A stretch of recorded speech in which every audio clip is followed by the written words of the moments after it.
expérience intéressante, là. Je veux dire, premièrement, on a la chance d'être en contact avec les gens tout le temps, de toujours découvrir les choses nouvelles dans la musique, et puis toujours être dans l'actualité de la musique. Donc, c'est ça qui m'intéresse beaucoup, là. Et tu as le goût de communiquer aussi, probablement. Oui, effectivement, oui. Et comment tu trouves ça? Qu'est-ce qui se passe, ton impression de cette journée, cette catastrophe à New York? Bien, je trouve ça vraiment triste et dommage, là, parce que je veux dire, il y a des gens innocents qui ont été touchés là-dedans, puis d'après moi, ils auraient dû, je sais pas, utiliser une autre façon de se faire entendre, en tout cas. Mais il semble que la violence, c'est la façon numéro un. D'ailleurs, j'aimerais donner un numéro de téléphone. Si vous avez des proches de la famille à New York, il y a le gouvernement canadien, le ministère des Affaires étrangères du Canada, qui a un numéro de téléphone sans frais. C'est le 1-800-387-3124. 1-800-387-3124.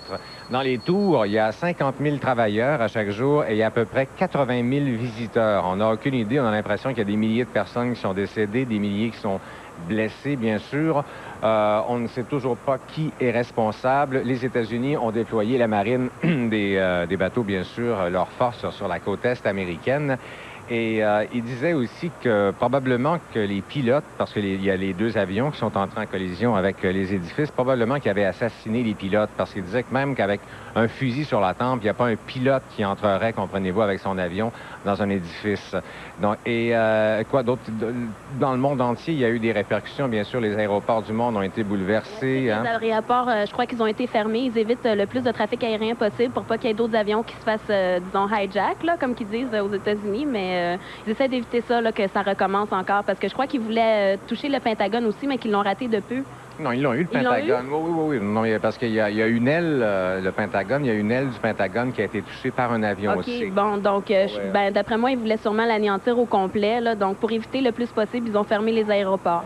Un peu partout, mais à travers le monde, c'est les vols, bien sûr. Et il y a M. Durocher, qui est le chef de la police de Montréal, qui disait qu'on ne devait pas s'inquiéter outre mesure, qui était conscient qu'il y avait des gens qui avaient décidé d'évacuer les édifices du centre-ville ici, mais que c'était de leur plein gré et pas un ordre. Donc, on se revoit un petit peu plus tard. Quel genre de musique t'aimes en passant? Ah, pas mal de tout, franchement, là, oui. Donne-moi 2, 3 préférés, peut-être? Préférés, je dirais Jill Scott, qui d'autre? C'est dur comme ça, là, de me demander. Slipknot? Il y en a beaucoup que j'aime. Il y en a beaucoup que j'aime. Gros. On va vous en reparler tantôt. On va rejoindre Nabi. Merci Claude et Nathalie. On est présentement avec Céline. Et Céline, ça va bien les filles? Oui, ça va. Comment est-ce que vous avez appris la terrible nouvelle aujourd'hui? Ben moi, en fait, ça a été ce matin dès le réveil, donc j'ai assisté à ça. Ça m'a paru surréaliste, vraiment, de voir les symboles de la première puissance américaine s'écrouler vraiment sous mes yeux. Ça a été surtout surréaliste. Oui. Ben moi aussi, j'ai appris ça ce matin et au début, je croyais vraiment que c'était un petit accident. Je ne réalisais pas que c'était un truc aussi énorme. Et ça m'a vraiment bouleversée. Hein. Les images m'ont choquée. Je crois également que ta mère était à New York actuellement. Ma mère est à New York, j'ai essayé d'appeler et les lignes sont complètement occupées. C'est impossible de joindre quelqu'un là-bas et c'est vrai que j'appréhende un peu. Je pense qu'il n'y a pas de danger, mais on ne sait jamais quoi. Donc voilà. On espère. Depuis 10 heures également ce matin, on n'a pas vraiment eu de nouveaux incidents depuis l'écrasement de la deuxième tour du World Trade Center. Avec un peu de recul, qu'est-ce qu'on pense de ça? Moi, j'ai surtout peur des jours à venir, de voir l'escalade. J'ai essayé d'écouter un petit peu les informations en Europe, puisque je viens de France, voir un peu que tous les pays commencent à réagir, comment réagit le monde arabe de son côté. En ce moment, on ne sait pas trop, on ne cerne pas trop qui sont les coupables, on manque de recul, et donc c'est plutôt la peur des premiers jours qui vont venir. Je crois aussi que tu avais prévu des vacances à New York, peut-être à reporter. Oui, ben là, ça va être carrément à reporter, parce que je pense qu'il va y avoir des gros problèmes, ne serait-ce que pour entrer dans le pays, et puis bon, je crois qu'on va attendre un peu. Merci beaucoup. Ce soir à InfoPlus, à 18h, on fera un retour évidemment sur les événements de la journée. Également, on vous présentera un reportage sur John Mellencamp qui était en spectacle hier au Centre Molson de Montréal. On va justement le voir en musique. Merci beaucoup, mesdames. Merci. Evening, we are focused on two main objectives. Number one is hunting down, tracking down the source of this terrorism and eradicating it. And second, putting the country back on its feet and getting back to work. Congressman, let me ask you some pointed questions. Our chief political correspondent, Carl Cameron, has been talking with congressional staffers who have high-level security clearance. I'm assuming you've been told the same thing, that there are Osama bin Laden sympathizers in Broward County, Florida, and Daytona Beach, Florida. one of whom was listed on the manifest, the passenger list, of one of these 4 hijacked flights. I'm sure you were being told the same thing, were you not? Well, what I can't tell you, of course, is precisely what was discussed in a classified briefing. What I can tell you is what you might surmise on your own, and that is that going through these manifests, identifying the pilots and so on who were on board these aircraft is one of the very elementary first steps that law enforcement is going to be taking in these cases. All right, now let me also ask you about this report. Orrin Hatch, ranking Republican on the Senate Judiciary Committee, said earlier this evening that U.S. intelligence has intercepted communications between certain bin Laden backers, acknowledging that certain targets had been hit. What were you told? In this briefing, of course, I'm not at liberty to describe to you what I was told. During the day today, I heard reports from public sources that these intercepts had been made. I should tell you that I started out the day with the Secretary of Defense and the Deputy Secretary of Defense at the Pentagon. At the very moment that these attacks occurred on the World Trade Center, I was with Don Rumsfeld and Paul Wolfowitz in the Secretary's private dining room.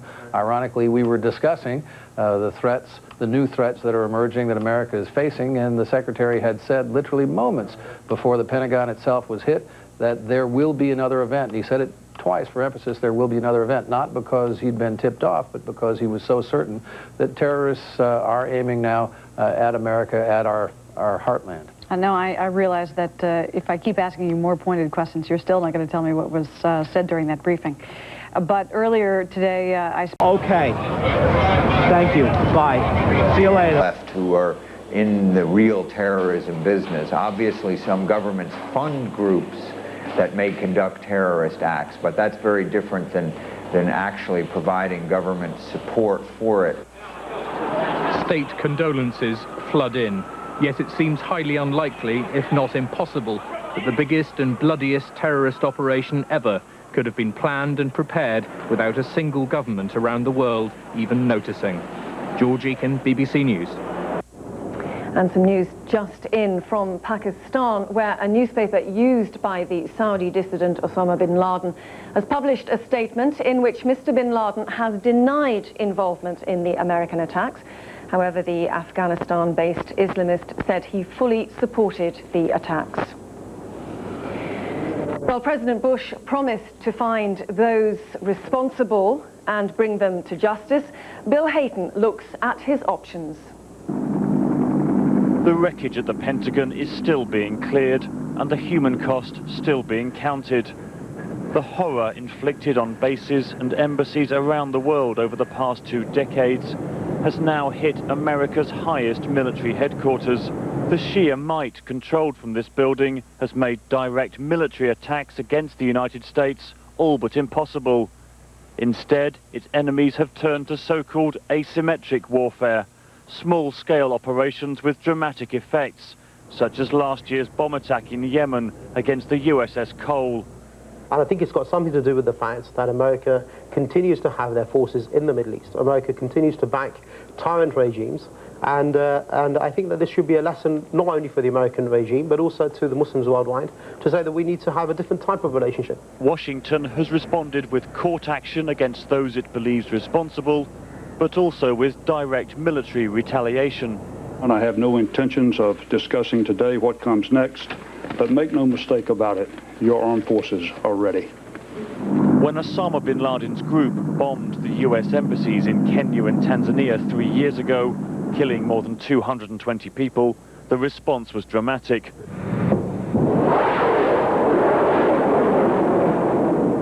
More than 80 cruise missiles were fired at sites in Afghanistan and Sudan, allegedly connected to his organization. They killed 20 people, but missed bin Laden himself. The actual bombers were extradited to the US, and last May, 4 men were convicted in New York and sentenced to life in jail.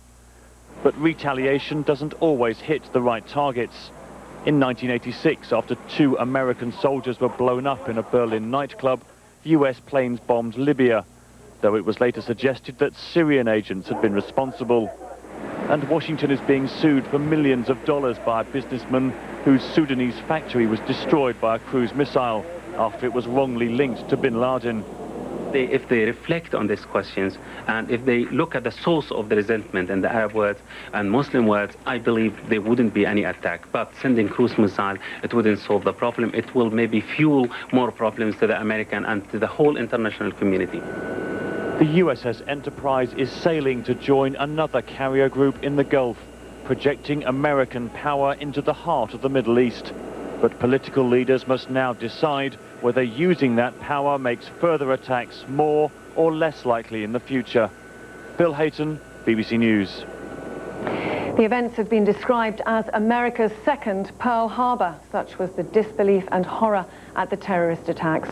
Let's take a look back at some of the images and reactions from eyewitnesses.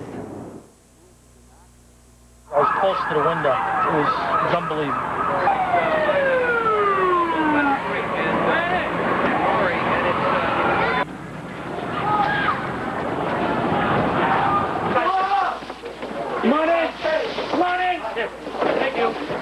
I'm coming down 6th Avenue. All the traffic, all the people traffic was running up. And I'm looking up, I'm trying to call the station, trying to find where we are. And I look up and the tower just starts crumbling down. And everybody in the street just stops and started crying and bawling. And I'm standing next to a fireman, he said, yeah, they just bombed the Pentagon too. Yes, I was in the traffic on the 14th Street Bridge, right at the Pentagon, tied up going into town. And I heard this plane come over my head. It was really low. What size plane? It sounded like a small plane.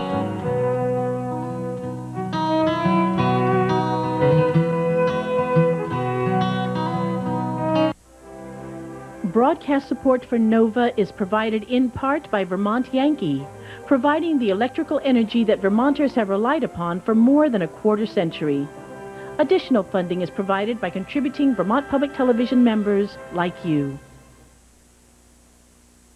During the following program, look for NOVA's web markers, which lead you to more information at our website.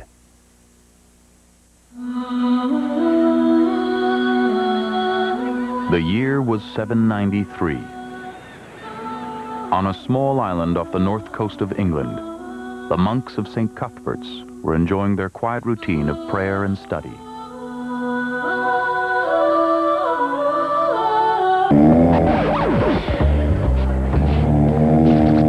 Delicious pizza bagel bites. More hot bites, only from Heinz. A snack the whole family will fight over.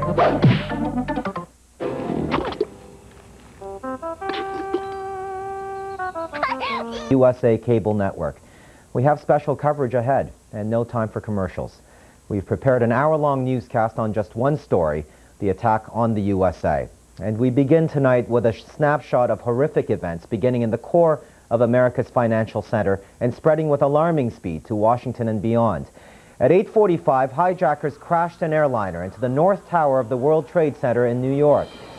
Just 20 minutes later, a second plane plowed into the South Tower. Smoke and flames shot above, debris and the dune fell below. Then around 9:40, another explosion. This time in Washington, another hijacked plane hit the Pentagon. And just after 10 a.m., the South Tower of the World Trade Center collapsed and vanished in a cloud of dust, soon followed by the other buildings. I hope I live. I hope I live. It's coming down on me. President Yasser Arafat seemed as astonished as anyone else. We are completely shocked. Completely shocked. Unbelievable.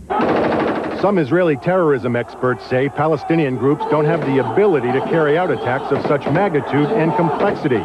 Then, of course, there's Iraq, which has its own scores to settle with the United States. But for radical Islamic fundamentalists like Osama bin Laden, who's declared a religious war against America and has carried out successful attacks in the past, the hatred of the United States runs deeper than politics. Most Islamic groups are first and foremost interested in domestic issues.